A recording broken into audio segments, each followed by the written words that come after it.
Seterusnya kita ke Sarawak. Tumpuan berita hari ini ialah berkaitan strategi pembangunan pasca COVID-19 yang memberi impak dalam memulihkan semula sektor ekonomi di negeri itu. Perinciannya kita bersama Vanessa Mering. Silakan Vi. Ya, Sahih. Penglibatan aktif masyarakat Bisaya mendorong ke arah kejayaan strategi pembangunan pasca COVID-19 PCDS 2030 dalam merancang ekonomi negeri Sarawak. Menurut Timbalan Premier Sarawak, Dato' Amar Awang Tengah Ali Hassan, PCDS akan memberi impak yang besar dalam memulihkan semula sektor ekonomi, sosial dan alam sekitar.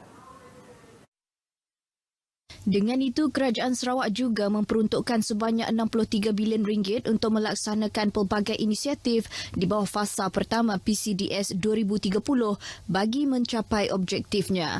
Selain itu juga, turut diumumkan kerajaan telah meluluskan peruntukan sebanyak RM1 juta bagi menaik taraf kemudahan tapak pesta berbulang.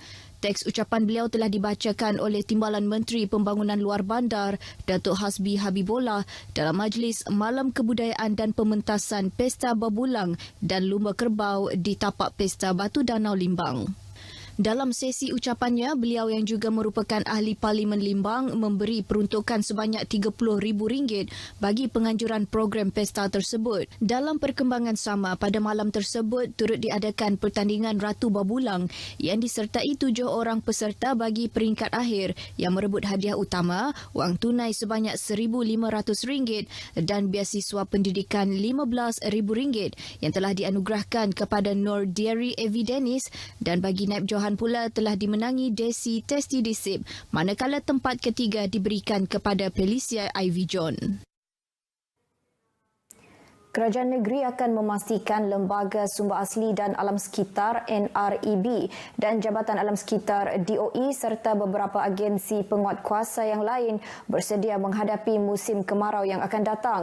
Timbalan Menteri Tenaga dan Kelestarian Alam Sekitar Dr. Hazlan Abang Hipni berkata, langkah yang serius perlu diberi perhatian terutama melibatkan kawasan tanah gambut. Katanya ini merupakan antara perancangan jangka pendek yang diambil oleh kerajaan untuk menghadapi perubahan iklim yang turut dialami seluruh dunia ketika ini.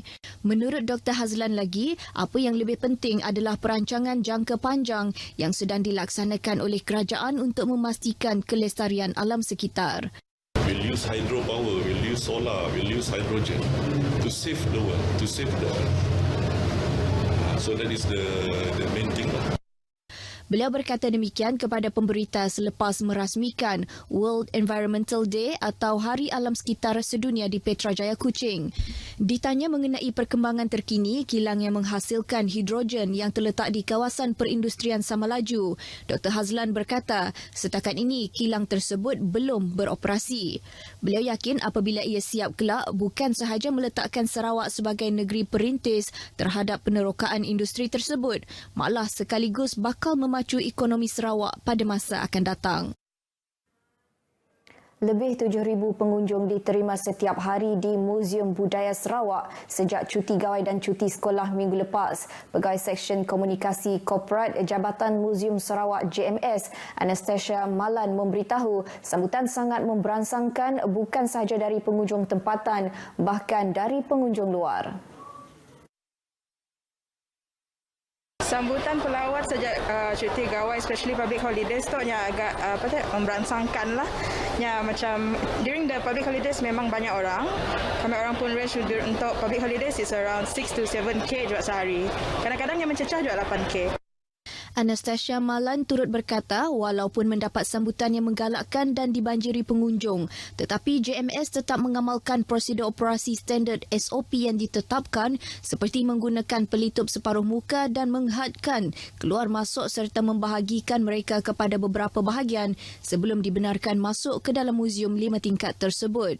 Beliau berkata demikian semasa ditemui RTM hari ini di muzium tersebut.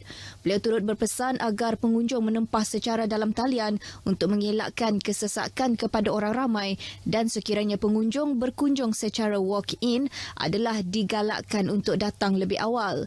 Muzium Budaya Sarawak adalah muzium kedua terbesar di Asia Tenggara yang paling besar di Malaysia dan telah dibuka kepada orang awam sejak Mac lalu.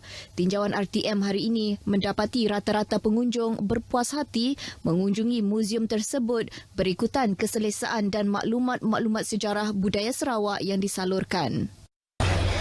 Nangga perubahan muzium yang dah barulah. And then sebab kami nanggap banyak efek-efek yang baru yang dipamerkan yang boleh memberi kata orang info-info yang terkini.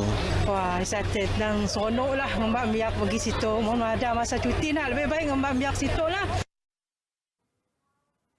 Seorang lelaki cedera parah apabila van yang dipandu bertembung dengan sebuah kenderaan pacuan 4 roda dalam kemalangan jalan raya di lampu isyarat berhadapan Pasaraya Bintang Mega Mall Miri kira-kira pukul 7 pagi hari ini. Pemangku Ketua Zon Jabatan Bomba dan Penyelamat Malaysia Zon 6 Miri, Penguasa Kanan Bomba Ahmad Nizam Sepai dalam kenyataan bomba memberitahu mangsa yang cedera parah diberi rawatan awal oleh anggota EMRS. Tambah beliau, 3 orang lagi mangsa wanita yang menaiki kenderaan pacuan 4 roda berkenaan mengalami kecederaan ringan. Keempat-empat mangsa yang cedera diserahkan kepada pihak ambulans dan dibawa ke hospital untuk tindakan lanjut. Pasukan bomba seterusnya membuat kerja pembersihan di kawasan tumpahan minyak akibat insiden berkenaan. Dengan itu, sekian berita dari Sarawak. Kita kembali bersama Sahi di Angkasa Puri. Silakan. Terima kasih, Vi.